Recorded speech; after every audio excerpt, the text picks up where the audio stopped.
Гадаад зохион бүтээгч нэвтрүүлэг энэ жил ногоон хөгжил, ногоон технологиг дэмжсэн урайтай оролцож байгаа юм. Тэгэхээр яг одоо энэ сэдвтэ тохирсон сонирхолтой сэдв орж ирж байгаа шиг байна. Бага оврын машиныг зохион бүтээхээ шийдсэн Батцагаан ахлагчтай багийнхныг тайзан дээр ухтан асууя. Зохион бүтээж байгаа машины давуу тал маань болохоор одоо энэ Солонгос хятадд байгаа машинаас үн өртөх 2-3 дахин хямд. Тэгээд загвар хийцээ хувьд энгийн бат хөх чанар сайтай дотооддоо үйлдвэрлэхэд нэн тохиромжтой ийм машин байгаамаа. Машин зохион бүтээн гэдэг маань бол ерөөсөө бүх зураг тооцоо, инженерийн бүх тооцоогоо хийгээд гаргаад би эхний шатанда кузов машиныг их бие бэлэн болгоцсон байгаа. Хамгийн гол нь бүтээлийг хийцээ онцлог. Тэгээд одоо хэр их эрэлттэй зах зээл дээр гараад хэр яаж өөр яашиг өртгөө нөхөх үү, хийхэд энгийн үү. Хоёрдугаар шатнаасаа цахилгааны монтаж, аккумулятор энтрээр суйлуулад хөдөлгөөд явуулах боломжтой. Машин маань ерөнхийдөө бол кузов их биеийн хийгдээд явагдсан байгаа. Манай аав маань бол өөрөө бас техникийн талын хүн. Тэгээ аавыгаа дагаад би бас машин техникийг сонирхдаг байсан. Аав маань тэгээд машин яаж заасах уу, аавыгаа дагаад багаасаа тэгээд техникт бас хоббитой орхотой байсан. Тэгээд одоо өдөө хүртэл өсгөж өгсөн аав ээж. Тэгээ баярлалаа. Дэмжиж явдаг гэр бүлийнхэндээ бүгдд нь баярлалаа гэж. За багийнхаа гишүүдтэй танилцуулаач. За сайн байцгаана уу. Хөдөө аж ахуйн их сургуулийн инженерийн сургуулийн метал судлалын 4-р курсын оюутан Батцагаан байна. Манай багийн гишүүн Дэмчигж ав бас метал судлалын 4-р курсын оюутан, багийн гишүүн Балжи инженерийн механикийн 3-р курсын оюутан байгаамаа. За бага оврын машин хэр хэмжээтэй байх уу гэж одоо манайд бол өмнөх жилүүдэд бага оврын бас аккумулятороор явдаг машинууд орж ирсэн. Нэг хүн унаад явдаг. Унаад ч бас Сүхбаатарын талбайг тойроод байсан. Танай машин хэр хоол зайнд явах нь вэ? Тэр машинаас юугаараа илүү хөгжих нь вэ гэдгийг одоо бүгдээр харцгаая. 3 минут хугацаа бий. За баярлалаа. Машины маань ерөнхий кинемат бүдүүрч байна. Машин маань ерөнхийдөө үндсэн 5 хэсгээс бүрдэнэ. Нэгдүгээрт нь кузов буюу их бие, хоёрдугаарт нь жолоодлогын механизм, гуравдугаарт нь явах анги, дөрөвдүгээрт нь тоормозны систем, тавдугаарт нь цахилгаан хөдөлгүүр, цахилгаан тоноглогдсон үндсэн 5 хэсгээс бүрдэх байгаа машин маань.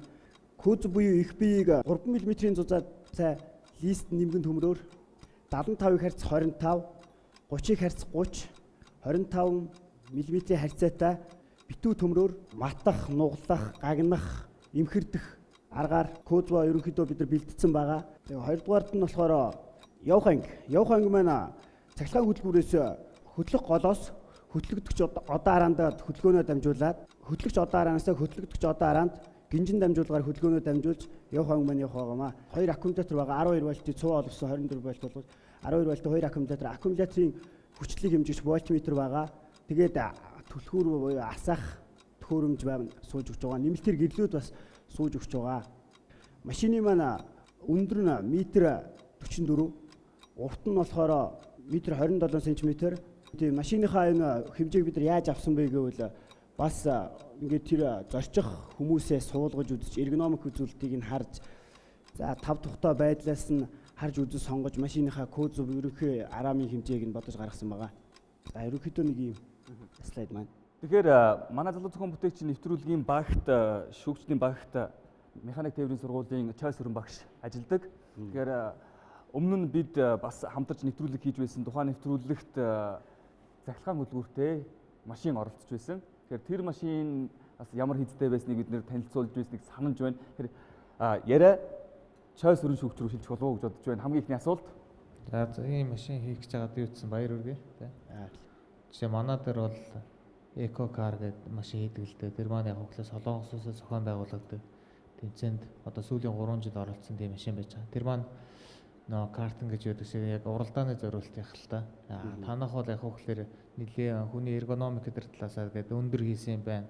Тэгээ нэг гольфийн машин шиг харагдаад байна л да миний хувьд бол тийм. Яг сонгосон мотор сонгоцсон байгаа юм.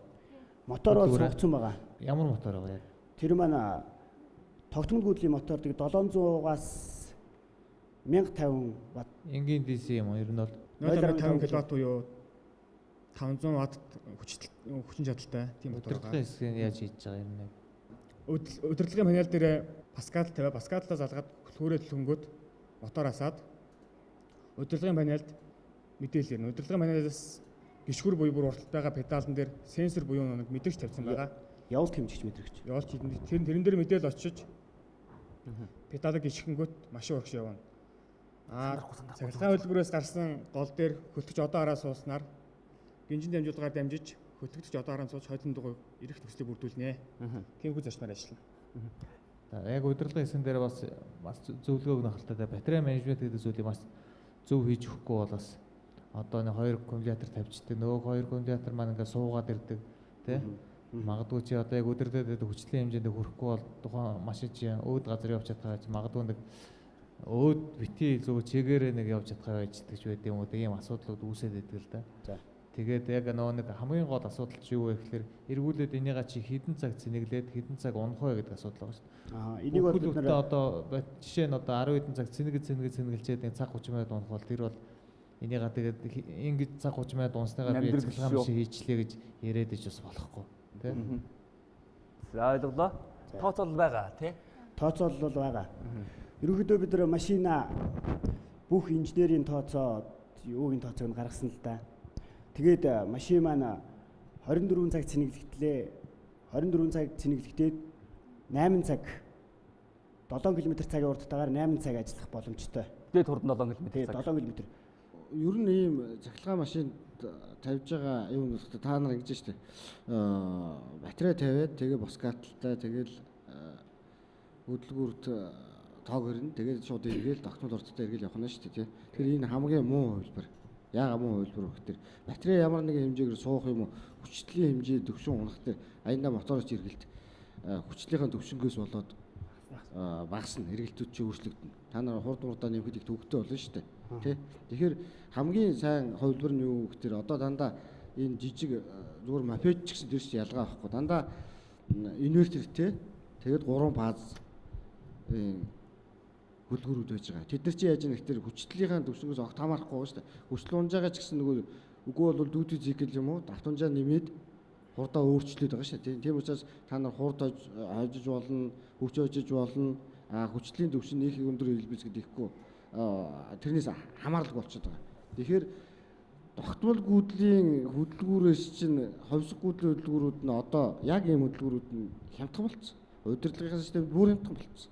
Тэгээд давуу тал нь юу гэхээр удирдлагын хэсэг нь бүр найдвартай болчихсон. Айгүй их амархан болсон байна. Тэгэхээр та нар бол одоо яг боскааталтай вэ тэнд ингэ хийж байгаа бол хамгийн муу хэлбэрээр сонгосон байна. Миний бодлоор бол та нар тэгээд хэрэглээд хийгээд үзэхдээ яг тэрний гол дүнгийн үзэх баг. Тэгэхээр энэ тал дээр анхаарал ханддаг. Үндсэн шүүгч Болбаатар Бат цагааны бага оврын эко машины хэрэглээг арай өөр өнцгөр харлаа. Хэрвээ хүүхдэд зориулаад шийдлийг нь арай өөрөөр хийчихвэл үр ашигын хувьд илүү гэж үзсэн юм. Та бүхний зав цагийг дээр нь үнэхээр та нар сонирхоод ингэж бол тэр хүчийг бас өөрөө чиглүүлмээр л да. Би жишээ нь өөртөө механик тээврийн сургуулийн оюутнууд бас санал тавьж ирсэн л да. Ер нь бол манайд одоо импортоор маш их олон тийм хүүхдийн одоо нэг тоглоомнууд байдаг л да одоо жижиг хэрэгслүүд байж байгаа шүү дээ. Тэрийг ерөнхийдөө хамгийн автомобилийн дээр дотоод одоо тийм ээ тодорхой хэмжээнд хийх боломж юу вэ гэдэг дээр бас нэг тодорхой хэмжээнд судалгааны ажилтаа хийгээд сонирхоод үзүүл яасан. Нэгсэндээ эхлээд тэр бага юмлуу сонирхоод үзүүл арай дээр юм шүү гэсэн саналыг хэлэх гээд байна л да. Ялангуяа саяны дээр удирдлагын систем, энергийн асуудлаас одоо гэсэн тэрэн дээр ажиллаад нэлээд туршлагасны дараа бол ерөнхийдөө тийм үйлчлэгээний юу л оруул арай дээр юм болов гэсэн санал бол тавих чинь энэ талаар бас сонирхоод үзээ, сориод үзээ гэх юм бол би шийдвэр гаргаад яг энэгээр одоо цэцэрлэгт яг саяны эхэлж ярьсан цэцэрлэгт түрээлэн гэдэг би бол нэлээд хол харагдаад байна. Ерөнхийдөө бол бид нар таны хэлсэн саналыг бол бид нар бас эрэл хайгуул хийж болох талаас нь хайгуулт хийж үзье. Тэгээд бас би яга энийг хэлж байгаа энэ зүгээр нэг зүгээр сонирхсан нүдээр харсан үг биш л дээ. Яг өнөөдөр хүүхдийн тоглоом дээр ямар хэмжээний тийм ээ мөнгө эргэжийдэг тэр талаар бас зохис сонссон мэдээ байдаг юм л да. Өөрөөр хэлбэл яг энэ хүүхдийн тоглоомоор зуны цагттай хичнээн хэмжээний мөнгө эргэлдэж идэг юм бай. Тэрийг бас та нар сонирхоод үзвэл юун тэр хүүхд одоо энэ парк дээр явах машинаас чинь өөр тоо харагдаж шүү. Ерөнхий шүүгч Ладар Авсал харин эко машины хэрэглээг амралт чөлөөт цагт зориулсан гэр бүлийн хэрэглээнд хэвээрүүлдэг саналтай байгаагаа хэлсэн юм. Хүндлэнгийн шүүгч Эрдэнэ сайхан мөн л энэ зориулалтаар хийх санааг дэмжиж машины их бий болоод бусад гүйцэтгэлийн ажлыг эхэлсэн тул дахин судалгаа хийх боломжгүй гэж үзлээ. Тий. Хүүхдийн тоглоом гэвэл наа чи шал өөр асуудал болно шүү дээ. Хүүхдэд ямар дизайн өгөхгүй яах вэ гэд шал өөр судалгаа танад явагдсан шүү. Тий. Тэгэхээр та хоёрын хооронд л яриа үүсэж шүү дээ. Би бол харин ингэж шүү дээ. Яг энэгээр хийж чадныг бол хийгээд үз. Бүх судалгаагаа хийгээд ерөнхийдөө бол код буюу их бие хийцэн байгаа. Тий. За Эрдэнэ сайхан тоглоом биш юм байна те. Болдогшаа. Энэ бол манай сургууль дээр хийгдэх шатандаа явж байгаа байхгүй юу? Одоо ерөнхийдөө араам гарцсан. Тэгэхээр яах вөхөр яг одоо тийшээ хүүхдийн рүү хувирах гэж жоох асуудал гарах гэдэг. Тэгэхээр энэ дээр хийгээд энэ дээр ижил төсөөтэй тал нь юм байна. Ийм оролдоод би хэмжээ загварыг ингээд баг болгоно гэдэг судалгаа л хийнэ үхээс одоо энийг өөрчлөх ямарч боломжгүй байна. За тэгэхээр би яг энийг Тэгэхээр асууж байгаа танд бол энд ийм боломж байна. Ингэж чаднаа, ийм зүйл чадах юм байна. Бид нар энийг сурж авсан байна гэдэг тайлбараа хийх боломжтой л явж байгаа залууч. тий. За маш баярлалаа. Хоёр дахь шатанд уулзцай бүгдээрээ. 2 ногоон гэрэлтэй тэнцсэн залуучуудаа.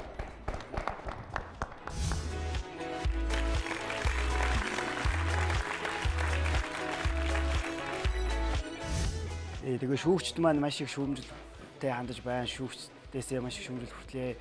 Дараагийн шатандаа энэ бүтээлдээ ямар санаа тусах уу?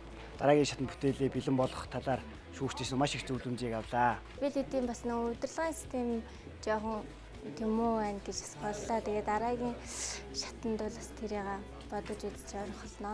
Дараагийн шатанд бид нөр бүтээлээ ерөнхийдөө явуулаад хөдөлгөөд эко машиноо бүтээгээд хөдөлгөөд аваад ирэх болно.